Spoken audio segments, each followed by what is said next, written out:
ಎಷ್ಟು ಚೆನ್ನಾಗಿ ಬಂದಿದೆ ನೋಡಿ. ಗೋಧಿ ಹಿಟ್ಟಿನಿಂದ ಮಾಡಿದಂತಹ ಪುರಿ ಮತ್ತು ಕೊಬ್ಬರಿ ಚಟ್ನಿ ಎಲ್ಲ ಆಲೂಗಡ್ಡೆಯಿಂದ ಮಾಡಿರುವಂತಹ ಕುರ್ಮಾ ಕೂಡ ಅಲ್ಲ. ಇದು ಡಿಫ್ರೆಂಟ್ ಆಗಿ ಮಾಡಿರುವಂತಹ ಒಂದು ಚಟ್ನಿ. ತುಂಬ ಟೇಸ್ಟಿಯಾಗಿ ಹೆಲ್ದಿಯಾಗಿ ಯಾವ ರೀತಿ ಮಾಡ್ಕೊಳ್ಳೋದು ಅಂತ ನೋಡೋಣ.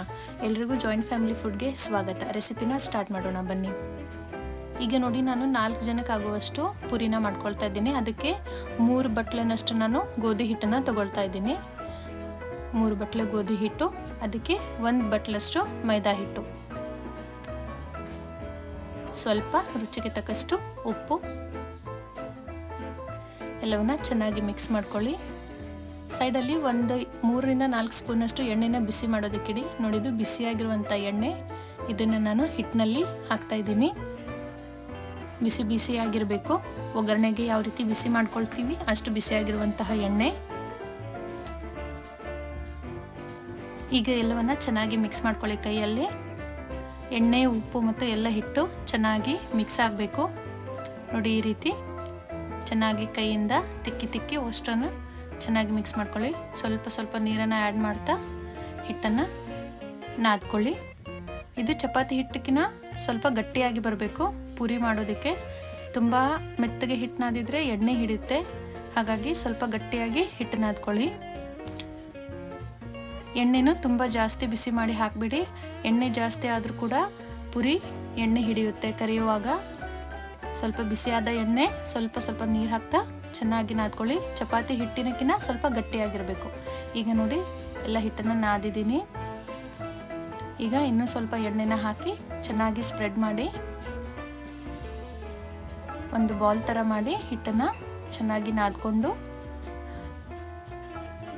10 ರಿಂದ 15 ನಿಮಿಷ ಇದು ಹಿಟ್ಟನ್ನು ಮುಚ್ಚಿಟ್ಬಿಡಿ. ಚೆನ್ನಾಗಿ ನೆನೆದ್ರೆ ಪುರಿ ತುಂಬ ಚೆನ್ನಾಗಿ ಬರುತ್ತೆ, ಎಣ್ಣೆ ಕೂಡ ಹಿಡಿಯೋದಿಲ್ಲ. ಈಗ ನಾನು ಸ್ಪೆಷಲ್ ಆಗಿರುವ ಚಟ್ನಿನ ಮಾಡ್ತಾ ಇದ್ದೀನಿ ನೋಡಿ. ಇದರಲ್ಲಿ ನಾನು 2 ಸ್ಪೂನಷ್ಟು ಎಣ್ಣೆನ ಹಾಕ್ತಾ ಇದ್ದೀನಿ. ನೀವು ಜಾಸ್ತಿ ಕ್ವಾಂಟಿಟಿ ಮಾಡಿದರೆ ಜಾಸ್ತಿ ತಗೊಳ್ಳಿ. ಈಗ ಎಣ್ಣೆ ಬಿಸಿಯಾಗಿದೆ. ಸಾಸಿವೆ, ಜೀರಿಗೆ, ಹಾಗೆ ಸ್ವಲ್ಪ ಹಿಂಗು ಪುಡಿ ಹಾಕ್ತಾ ಇದ್ದೀನಿ. ಸಣ್ಣದಾಗಿ ಹೆಚ್ಚಿಕೊಂಡಂತಹ ಈರುಳ್ಳಿ, ಕರಿಬೇವು ಹಾಕಿ ಚೆನ್ನಾಗಿ ಮಿಕ್ಸ್ ಮಾಡ್ಕೊಳ್ಳಿ. ಈ ಈರುಳ್ಳಿ ಎಣ್ಣೆಯಲ್ಲಿ ತುಂಬ ಚೆನ್ನಾಗಿ ಫ್ರೈ ಆಗಬೇಕು. ಯಾವುದೇ ರೀತಿ ಹಸಿ ವಾಸನೆ ಬರಬಾರ್ದು ಈರುಳ್ಳಿಯಿಂದ. ಆ ರೀತಿ ಚೆನ್ನಾಗಿ ಫ್ರೈ ಮಾಡ್ಕೊಳ್ಳಿ. ಈಗ ನೋಡಿ, ಸ್ವಲ್ಪ ಚಿಟಿಕೆಯಷ್ಟು ಉಪ್ಪು ಹಾಕ್ತಾ ಇದ್ದೀನಿ. ಇದು ಏನಕ್ಕೆ ಅಂದರೆ ಈರುಳ್ಳಿ ಜಲ್ದಿ ಸಾಫ್ಟ್ ಆಗುತ್ತೆ. ಹಾಗಾಗಿ ಸ್ವಲ್ಪ ಈರುಳ್ಳಿಗೆ ನಾನು ಉಪ್ಪು ಹಾಕಿ ಮಿಕ್ಸ್ ಮಾಡಿ ಈಗ ಕಡಿಮೆ ಉರಿಯಲ್ಲಿ 5 ರಿಂದ 10 ನಿಮಿಷ ಇಟ್ಬಿಡಿ. ಈಗ ನೋಡಿ, ಈರುಳ್ಳಿ ಪೂರ್ತಿ ಮೆತ್ತಗಾಗಿದೆ. ಈರುಳ್ಳಿ ಪೂರ ಸಾಫ್ಟ್ ಆಗಿದೆ. ಈಗ ಸ್ವಲ್ಪ ಅರಿಶಿನ, ಸ್ವಲ್ಪ ಕೆಂಪು ಖಾರದ ಪುಡಿ. ಇದು ಕಲರ್ ಚೆನ್ನಾಗಿದೆ, ಅಷ್ಟು ಖಾರ ಇಲ್ಲ, ಹಾಗಾಗಿ ನಾನು ಜಾಸ್ತಿ ಹಾಕೊಳ್ತಾ ಇದ್ದೀನಿ. ನೀವು ತುಂಬ ಖಾರ ಇದ್ದರೆ ಸ್ವಲ್ಪ ಹಾಕೊಳ್ಳಿ. ಈಗ ರುಚಿಗೆ ತಕ್ಕಷ್ಟು ಉಪ್ಪು ಹಾಕ್ತಾ ಇದ್ದೀನಿ. ಈಗ ಸಕ್ಕರೆ, ಇದು ಚಟ್ನಿ ಸ್ವಲ್ಪ ರುಚಿ ಇದ್ರೇ ಚಂದ, ಹಾಗಾಗಿ ಸ್ವಲ್ಪ ಜಾಸ್ತಿನೇ ಸಕ್ಕರೆ ಹಾಕೊಳ್ಳಿ. 1.5 ಚಮಚದಷ್ಟು ಸಕ್ಕರೆ ಹಾಕ್ತಾ ಇದ್ದೀನಿ. ಈಗ ಅರ್ಧದಷ್ಟು ಲಿಂಬೆ ರಸನ ನಾನು ಹಾಕ್ತಾ ಇದ್ದೀನಿ. ಈಗ ಎಲ್ಲವನ್ನ ಚೆನ್ನಾಗಿ ಮಿಕ್ಸ್ ಮಾಡ್ಕೊಳ್ಳಿ.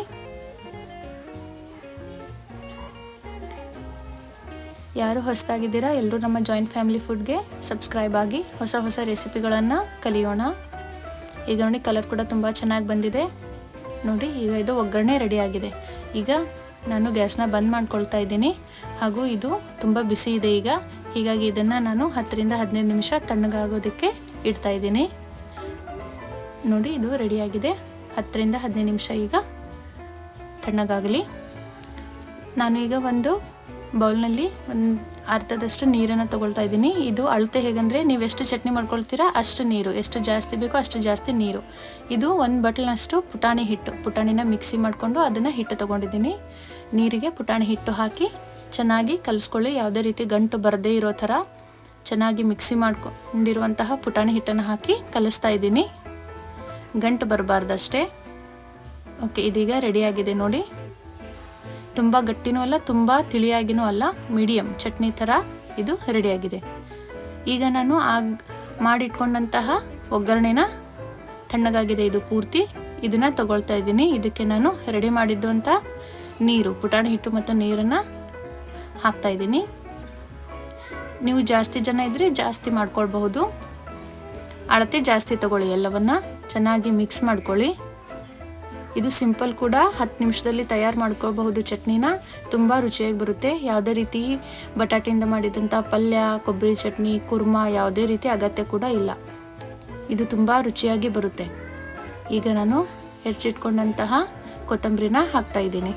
ಇದನ್ನು ಮತ್ತೆ ಬಿಸಿ ಮಾಡಬಾರ್ದು, ಇದು ಈ ರೀತಿ ತಣ್ಣಗಾಗಿ ಇರಬೇಕು. ಈಗ ನಾವು ಸಿಂಪಲ್ ಆಗಿರೋ ಚಟ್ನಿ ರೆಡಿಯಾಗಿದೆ. ತುಂಬ ಟೇಸ್ಟಿಯಾಗಿ ಹೆಲ್ದಿಯಾಗಿ ಕೂಡ ಇರುತ್ತೆ. ಇದನ್ನು ಒಂದು ಸಾರಿ ನೀವು ಟ್ರೈ ಮಾಡಿ, ತುಂಬ ಇಷ್ಟ ಆಗುತ್ತೆ ಎಲ್ರಿಗೂ. ಕೊಬ್ಬರಿ ಚಟ್ನಿ, ಆಲೂಗಡ್ಡೆ ಪಲ್ಯ ಇದಕ್ಕಿಂತ ಡಿಫ್ರೆಂಟ್ ಆಗಿರುತ್ತೆ. ಈಗ ನೋಡಿ ನಮ್ಮ ಹಿಟ್ಟು ತುಂಬ ಚೆನ್ನಾಗಿ ನೆನೆದಿದೆ. 10 ರಿಂದ 15 ನಿಮಿಷ ಇಟ್ಟಿದ್ದೆ ನಾನು. ನೋಡಿ ಎಷ್ಟು ಸಾಫ್ಟಾಗಿ ಬಂದಿದೆ ಇದು ಹಿಟ್ಟು. ಈಗ ನಾನು ಪುರಿ ಮಾಡೋದನ್ನು ತೋರಿಸ್ತಾ ಇದ್ದೀನಿ. ಪುರಿಯಷ್ಟು ಒಂದು ಸೈಜ್ನಲ್ಲಿ ಬಾಲ್ನಷ್ಟು ಹಿಟ್ಟನ್ನು ತಗೊಳ್ಳಿ. ಚೆನ್ನಾಗಿ ರೌಂಡ್ ಮಾಡಿಕೊಂಡು ಪುರಿನ ಲಟ್ಟಿಸ್ಕೊಳ್ಳಿ. ತುಂಬ ತೆಳ್ಳಗೆ ಮಾಡಬೇಡಿ ಪುರಿನ.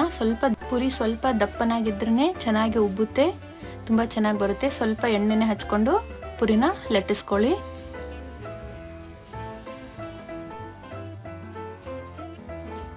ಎಣ್ಣೆನೂ ಕಡಿಮೆ ಹಿಡಿಯುತ್ತೆ. ಪುರಿ ಯಾವುದೇ ರೀತಿ ಎಣ್ಣೆ ಹಿಡಿಯೋದಿಲ್ಲ ಇಲ್ಲಿ, ಮತ್ತು ಹೆಲ್ದಿಯಾಗಿ ಕೂಡ ಇದೆ. ಪೂರ್ತಿ ಮೈದಾ ಹಿಟ್ಟಿನಿಂದ ಮಾಡಿದಂಥ ಪುರಿ ಅಲ್ಲ ಇದು. ಬಿಸಿ ಬಿಸಿಯಾಗಿರೋ ಎಣ್ಣೆಯಲ್ಲಿ ಹಾಕಿ, ತುಂಬ ಜಾಸ್ತಿ ಎಣ್ಣೆನೇ ತಗೋಬೇಡಿ. ಕಡಾಯಿಯಲ್ಲಿ ಪುರಿ ಎಣ್ಣೆ ಹಿಡಿಯುತ್ತೆ. ತುಂಬ ಕಡಿಮೆನೂ ತಗೊಳ್ಬೇಡಿ. ಪುರಿ ಮುಳುಗುವಷ್ಟು ಮಾತ್ರ ಎಣ್ಣೆ ಇದ್ದರೆ ಸಾಕು. ಈಗ ನೋಡಿ ಪುರಿ ಎಷ್ಟು ಚೆನ್ನಾಗಿ ಬಂದಿದೆ. ಪೂರ್ತಿ ಉಬ್ಬಿದೆ ಹಾಗೂ ಗೋಲ್ಡನ್ ಬ್ರೌನ್ ಕಲರ್ ಬಂದಿದೆ. ತುಂಬ ಚೆನ್ನಾಗಿ ಬಂದಿದೆ. ಯಾವುದೇ ರೀತಿ ಎಣ್ಣೆ ಕೂಡ ಹಿಡ್ದಿಲ್ಲ ಇದು. ಈಗ ನೋಡಿ ನಮ್ಮ ಪುರಿ ರೆಡಿಯಾಗಿದೆ. ಎಷ್ಟು ಚೆನ್ನಾಗಿ ಬಂದಿದೆ ನಮ್ಮ ಪುರಿ. ಇದೇ ರೀತಿ ಎಲ್ಲ ಪುರಿಗಳನ್ನು ರೆಡಿ ಮಾಡ್ಕೊಳ್ತಾ ಇದ್ದೀನಿ. ತುಂಬ ಚೆನ್ನಾಗಿ ಬಂದಿದೆ. ಈಗ ನೋಡಿ ನಮ್ಮ ಪುರಿ ಮತ್ತು ಚಟ್ನಿ ರೆಡಿಯಾಗಿದೆ. ಹೆಲ್ದಿ ಟೇಸ್ಟಿಯಾಗಿರುತ್ತೆ, ಡಿಫ್ರೆಂಟ್ ಆಗಿಯೂ ಇರುತ್ತೆ. ಆಲೂಗಡ್ಡೆನೂ ಬೇಡ, ಕೊಬ್ಬರಿ ಚಟ್ನಿನೂ ಬೇಡ. ಇದಕ್ಕೆ ಈ ಸಿಂಪಲ್ ಆಗಿರುವಂತಹ ಪುರಿ ಮತ್ತು ಚಟ್ನಿ ರೆಸಿಪಿನ ಒಂದು ಸಾರಿ ಖಂಡಿತ ಮನೆಯಲ್ಲಿ ಟ್ರೈ ಮಾಡಿ. ತುಂಬ ಈಸಿ ಹಾಗೂ ಮಕ್ಕಳಿಗೆ ಎಲ್ರಿಗೂ ಮನೆಯಲ್ಲಿ ತುಂಬ ಇಷ್ಟ ಆಗುತ್ತೆ. ಎಲ್ರಿಗೂ ಧನ್ಯವಾದ. ಜಾಯಿಂಟ್ ಫ್ಯಾಮಿಲಿ ಫುಡ್ಗೆ ಸಬ್ಸ್ಕ್ರೈಬ್ ಮಾಡಿ, ಲೈಕ್ ಮಾಡಿ, ಶೇರ್ ಮಾಡಿ. ಈ ರೆಸಿಪಿ ಯಾವ ರೀತಿ ಇದೆ ಅಂತ ನಿಮಗೆ ಕಾಮೆಂಟ್ ಮಾಡಿ. ಮನೇಲಿ ಖಂಡಿತ ಟ್ರೈ ಮಾಡಿ ನೋಡಿ ಯಾವ ರೀತಿ ಬಂತು ಅಂತ ನನಗೆ ಒಂದು ಕಾಮೆಂಟ್ ಮಾಡಿ ತಿಳಿಸಿ. ಧನ್ಯವಾದಗಳು.